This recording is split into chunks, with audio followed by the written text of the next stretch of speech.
दोस्तों, स्वागत है आपका अपने YouTube channel A to Z with Vivek. आज हम बात करेंगे कुछ महत्वपूर्ण प्रश्नों की जो कि हर एग्ज़ाम में पूछे जाते हैं, चाहे वो आपका एसएससी हो, रेलवे हो, स्टेट पीएससी हो, यूपीएसआई हो, एमपीएसआई हो, पुलिस हो, यानी कि चाहे मध्य प्रदेश का हो, राजस्थान का हो, उत्तर प्रदेश का हो, झारखंड का, यानी कहीं से भी ये किसी भी स्टेट की एग्ज़ाम हो, सभी में ये प्रश्न आते हैं जो कि हम बहुत ही अच्छे तरीके से इसको समझेंगे और जानेंगे, क्योंकि ये प्रश्न हर एग्ज़ाम में पूछे जाते हैं कि जो कि बहुत ही इम्पोर्टेंट, वेरी वेरी इम्पोर्टेंट है। इसलिए इसको ध्यान से सुने और अच्छे से याद करें।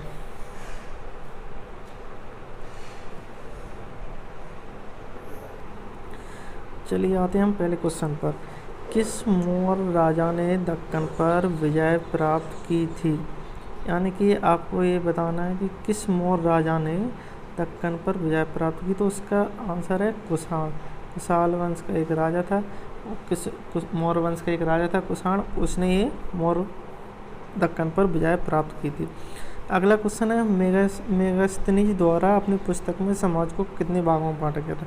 अब मेगास्थनीज कौन था? मेगास्थनीज एक दार्शनिक था जिसने कि इंडिका नामक पुस्तक लिखी थी, जिसमें उसने भारत का वर्णन किया था। उसमें समाज को 5 प्रकार से उसमें बांटा था। यानी हमें मेगास्थनीज द्वारा एक पुस्तक थी इंडिका, उसमें समाज को कितने भागों में बांटा था? 5 भागों। अब आते हैं हम तीसरे क्वेश्चन, अर्थशास्त्र किससे संबंधित है? अर्थशास्त्र एक अच्छी किताब है जो महान दार्शनिक, यानी कि भारत के निर्माण में इनका बहुत ही अच्छा योगदान रहा है। यानी कि जिन्हें हम चंद्रगुप्त अर्थात विष्णुगुप्त कहते हैं, विष्णुगुप्त अर्थात यानी कौटिल्य की उपाधि दी गई, यानी चाणक्य द्वारा यह अर्थशास्त्र रचित है जो कि राजनीतिक नीतियों से संबंधित है। ये चाणक्य जो थे महान सम्राट चंद्रगुप्त मौर्य के गुरु थे। इन्होंने ही भारत में मौर्य वंश की स्थापना की थी। चलिए आगे आते हैं हम चौथा क्वेश्चन, पाटलिपुत्र में चंद्रगुप्त मौर्य का महल किसका बना था? अब चंद्रगुप्त मौर्य जैसा हम पीछे पढ़ चुके हैं, चंद्रगुप्त मगध के शासक थे, यानी कि जिनका पूरे अखंड भारत पर इनका विस्तार था। और ये पाटलिपुत्र जो कि आधुनिक बिहार में है, वहाँ पर रहते थे। इनका महल लकड़ी का बना हुआ था। अब आता है 5वां, किस अभिलेख से यह सिद्ध होता है कि चंद्रगुप्त का प्रभाव पश्चिम भारत तक फैला हुआ था? अब ये पूछा गया किस अभिलेख में यह सिद्ध होता है कि चंद्रगुप्त का प्रभाव पश्चिम भारत तक फैला हुआ था। अब बात करते हैं अभिलेख क्या होता है? अभिलेख वो होते हैं जो पुराने ज़माने में जो अभिलेख, यानी कि जो पत्थरों पर लेख लिखे होते थे, उन्हें हम अभिलेख कहते थे। जो कि हमारे रुद्र दमन का जूनागढ़ अभिलेख, वहाँ पर पता चला है कि चंद्रगुप्त का प्रभाव पश्चिम भारत तक फैला हुआ है। अगले क्वेश्चन पे आते हैं, सर्वप्रथम भारतीय साम्राज्य किसने स्थापित किया? अब क्वेश्चन आते हैं कि सर्वप्रथम भारतीय साम्राज्य, यानी कि भारतीयों का अपना साम्राज्य हो, जहाँ किसी विदेशी का उस पर अस्तित्व न हो, उस पर किसने साम्राज्य स्थापित किया? तो उसका आंसर आता है चंद्रगुप्त मौर्य जिन्होंने भारत में मौर्य वंश की स्थापना, अखंड भारत का जो सपना देखा था उन्हें उसे साकार किया। और इन्हीं के एक वंशज हैं अशोक, उसके बारे में हम आगे पढ़ेंगे। किस स्तंभ में अशोक ने स्वयं को मगध का सम्राट बताया है? अब आता है कि किस स्तंभ में अशोक ने स्वयं को सम्राट बताया है? यानी कि अशोक कौन था? बिंदुसार का पुत्र, यानी चंद्रगुप्त मौर्य का पोता। यानी अशोक ने मगध स्तंभ लिखवाए थे अपने बारे में, और बहुत से स्तंभों का निर्माण किया जिसमें उन्होंने जानकारी दी। उसका एक स्तंभ है भागु स्तंभ। उसमें बताया कि अशोक ने स्वयं को अपना मगध का सम्राट बताया था। उत्तराखंड में अशोक का शिलालेख कहाँ स्थित है? वैसे तो हर जगह अशोक के, हर स्टेट में या राज्य में अशोक के शिलालेख स्थित हैं, लेकिन उत्तराखंड में पूछा गया तो उत्तराखंड में हमारा आएगा कालसी में, यानी कालसी एक जगह है, वहाँ पर इनका अशोक का शिलालेख स्थित है। अब आते हैं 9वें क्वेश्चन पर आते हैं। अशोक के शिलालेखों को पढ़ने वाला प्रथम अंग्रेज कौन था? यानी अशोक की जो शिलालेख हैं उनको पहले पढ़ने वाला कौन था, क्योंकि उनकी भाषा थी पाली। अशोक ने जितनी भी स्तंभ लिखवाए सभी पाली में, खरोष्टी में लिखवाए, तो कुछ लोगों को पढ़ने में प्रॉब्लम आती, तो उसको सबसे प्रथम अंग्रेज था एक यात्री जिसने उसकी खोज की, जेम्स प्रिंसेप। इन्होंने अशोक के शिलालेखों को पढ़ने का काम किया। अब आते हैं 10वें क्वेश्चन पर। कलिंग युद्ध की विजय तथा क्षत्रियों का वर्णन किस शिलालेख में? दोस्तों आप जानते होंगे कि कलिंग युद्ध सम्राट अशोक का अंतिम युद्ध था, जिसके बाद उन्होंने शांति की स्थापना की और बौद्ध धर्म को अपना लिया था। यहीं से उनका हृदय परिवर्तन हुआ था, जिसमें उन्होंने विभिन्न देशों में जाकर बौद्ध धर्म का प्रचार किया। तो वो किस अभिलेख में है कि कलिंग युद्ध की विजय तथा क्षत्रियों का वर्णन किस शिलालेख में है? तो वो उत्तर है आपका 13वें शिलालेख में। अब आता है प्रश्न नंबर 11वां। कौन सा शासक जनता के संपर्क में रहता था? अब बात आती है ऐसा कौन सा शासक था जो हमेशा जनता के संपर्क में रहता है? संपर्क में रहने का तात्पर्य जैसे उसके सुख दुख में साथ देना, क्या हमारी जनता को क्या परेशानी हो रही है, कहाँ पे क्या कष्ट हो रहा, यानी जितनी भी प्रकार के कुछ भी कठिनाइयाँ होती थी, यानी अपनी जनता का साथ देना, हमें उन्हें परेशानियों को सरलता से अच्छे से हल करना, यही अशोक का काम। इसलिए उसको हृदय सम्राट कहा जाता था अशोक को। अब आता है प्रश्न नंबर 12। किस ग्रंथ में चंद्रगुप्त मौर्य के लिए वृषण का प्रयोग किया गया? अब आया किस ग्रंथ में चंद्रगुप्त मौर्य के लिए वृषण का प्रयोग किया जाता है? वृषण एक शब्द है, ये चंद्रगुप्त को किस ग्रंथ में मौर्य। अब आते हैं, ये था मुद्रा राक्षस, एक मुद्रा राक्षस पुस्तक है जिसमें चंद्रगुप्त मौर्य को लिए वृषण का प्रयोग किया गया। वृषण यानी बैल के समान। अगला क्वेश्चन आता है, किस राज्य देश में अशोक के व्यक्तिगत नाम का उल्लेख मिलता है? किस राज्य देश में अशोक के व्यक्तित्व नाम का उल्लेख मिलता है? तो वो है मास्की में इसका उल्लेख मिलता है। अशोक का व्यक्तिगत नाम अशोक मिलता है। अब आते हैं अगले क्वेश्चन पर। श्रीनगर की स्थापना किस मौर्य शासक ने की? श्रीनगर तो आप जानते हैं जम्मू कश्मीर में हमारा स्थित है, जो कि बहुत ही अच्छी जगह है। तो इसका स्थापना का श्रेय किसको जाता है? सम्राट अशोक को। अब आता है अगला क्वेश्चन, प्रश्न नंबर 15। किस ग्रंथ में शूद्रों के लिए आर्य शब्द का प्रयोग हुआ? अब आते हैं किस ग्रंथ में शूद्रों के लिए, जैसा कि आप जानते हैं भारत में पुराने समय से बड़ व्यवस्था चली आ रही, जिसमें कि क्षत्रिय वैश्य शूद्र और ब्राह्मण होते थे, जिसमें शूद्रों के लिए आर्य शब्द का प्रयोग हुआ है। शूद्रों को आर्य कहा गया, वो किस में है? अर्थशास्त्र में, जो कि हमारे चाणक्य द्वारा रचित है। अगला क्वेश्चन है प्रश्न नंबर 16। किसने पाटलिपुत्र को पोलीबोथरा कहा था? अब पाटलिपुत्र को पोलीबोथरा किसने कहा था? जैसा कि अभी आपको बताया था कि पाटलिपुत्र के लिए भारत में यानी भारत के समाज के विस्तार के लिए एक पुस्तक लिखी थी, इसका नाम था मेगास्थनीज। उसी ने इसको पाटलिपुत्र को पोलीबोथरा कहा था। इसकी एक पुस्तक का नाम क्या है? अभी बताया था, मेगास्थनीज की इंडिका, बहुत फेमस है। अब आता है क्वेश्चन, मौर्य काल में एग्रोनोमाई किसे कहा जाता था? एग्रोनोमाइस किसे कहा जाता था मौर्य काल में? तो इसका उत्तर है सड़क निर्माण अधिकारी को। जैसे कि अभी हमारे यहाँ पे सड़क निर्माण होता है, कॉन्ट्रैक्टर बोलते हैं उसको, तो उस समय इसको क्या बोला जाता है, एग्रोनोमाई। अगला क्वेश्चन, अशोक के बारे में जानने के लिए महत्वपूर्ण स्रोत क्या है। यानी अशोक के बारे में हमें अधिक जानने के लिए सबसे महत्वपूर्ण स्रोत क्या है, तो उसका आंसर है शिलालेख, अशोक के शिलालेख। अशोक के शिलालेख के बारे में पढ़ो तो उसके बारे में पूरी जानकारी हमें उसकी मिलती है, पूर्ण इतिहास मिलता है।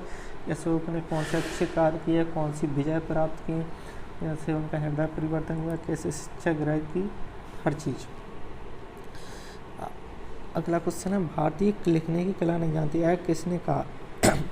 अब देखिए, मैगस्नीज था, उसने भारतीयों की आलोचना की थी, उसने कहा था कि भारतीय लिखने की कला नहीं जानती, तो इस तरह से उसने आलोचना की थी। लेकिन उसके बाद हमारे बहुत ही दार्शनिक उभर के आए और उन्होंने उसको करारा जवाब दिया। इसलिए कहते हैं कि भारतीय कभी किसी से पीछे नहीं रहते। अगला क्वेश्चन है, बिंदुसार की मृत्यु के समय अशोक का एक प्रांत का गवर्नर, वह प्रांत कौन सा। बिंदुसार की जब मृत्यु हुई थी, यानी अशोक के पिताजी की, तब वह कहाँ का गवर्नर था, तो उसका आंसर है उज्जैन। उज्जैन का वह प्रांतपाल था, यानी गवर्नर था। अगला क्वेश्चन है, किस सैंदवपुरा स्थल से फर्श के निर्माण अलंकृत ईंटों का प्रयोग किया गया था। किस सैंदवपुरा स्थल, सैंदव यानी सिंधु सभ्यता से क्वेश्चन है, इसमें पूछा गया है निर्मित अलंकृत, फर्श से निर्मित अलंकृत यानी फर्श से लगी हुई ईंटों का प्रयोग किया गया था, तो वो है आपका कालीबंगा। कालीबंगा इसका उत्तर तो राइट आंसर है। अगला क्वेश्चन है, उत्तर वैदिक काल के अधिकार की जानकारी का स्रोत क्या है। उत्तर वैदिक काल यानी कि जो हमारा उत्तर वैदिक काल उसकी जानकारी का स्रोत क्या है, तो उसका आंसर है यजुर्वेद, सामवेद तथा अथर्ववेद। यानी कि हमारी 4 प्रकार के वेद होते हैं, ऋग्वेद, यजुर्वेद, सामवेद तथा अथर्ववेद। उनमें से यजुर्वेद, सामवेद तथा अथर्ववेद में से हमें उत्तर वैदिक काल की जानकारी मिलती है। अब आता है क्वेश्चन, उत्तर वैदिक काल की विशेषता क्या है। उत्तर वैदिक काल की प्रमुख विशेषता क्या है, तो उसमें है चित्रित भूसर यानी दीवारों पर चित्रित चिन्ह, मृतभांड यानी मिट्टी के बर्तन तथा लोह। यानी कि पुराने समय में हमने इतना विकास कर लिया था कि हम इतना कुछ कर सकते थे, मिट्टी के बर्तन बना सकते थे, लोहे के औजार बना सकते थे, चित्रित भूसर यानी दीवारों पर कलाकारी कर सकते थे। अगला क्वेश्चन, मनुष्य के जीवन को किन 4 आश्रमों में बांटा गया है। अब पूछा गया मनुष्य के जीवन को किन 4 आश्रमों में बांटा गया। मनुष्य पुराने समय में हमारे 4 आश्रमों में बांटा गया था। जैसे इसका उत्तर है ब्रह्मचार्य, गृहस्थ, वानप्रस्थ तथा शरण। ब्रह्मचर्य यानी कि आजीवन किसी भी सांसारिक मोहमाया से दूर रहना। गृहस्थ यानी शादीशुदा जिंदगी। वानप्रस्थ यानी कि जंगल में रहना।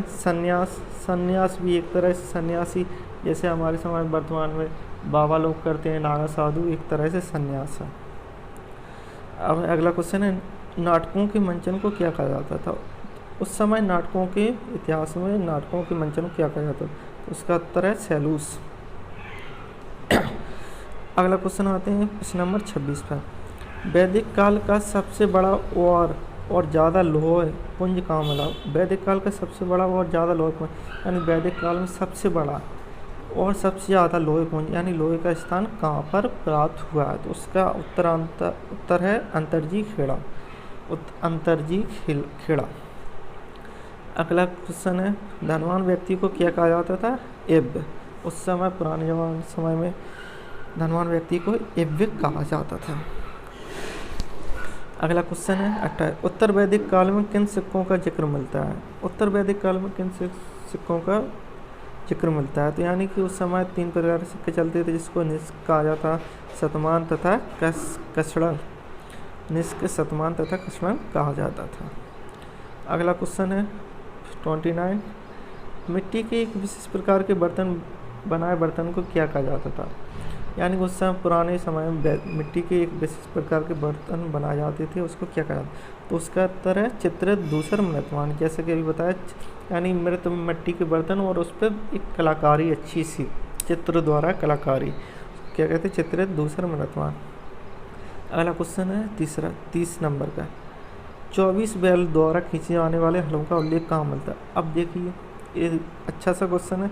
24 बैल एक साथ हल को खींचा करते थे, तो उसका उल्लेख कहाँ पे मिलता है। वो हमारा है काठक एक जगह का नाम है, वहाँ पर हमारा इसका उल्लेख मिलता है। अब क्वेश्चन नंबर 31 प्रश्न नंबर, किस उपनिषद में उन्न को ब्रह्म कहा गया है। उन्न यानी ब्रह्मा को उन्न कहा गया, तो इसका उत्तर है तैत्तिरीय उपनिषद।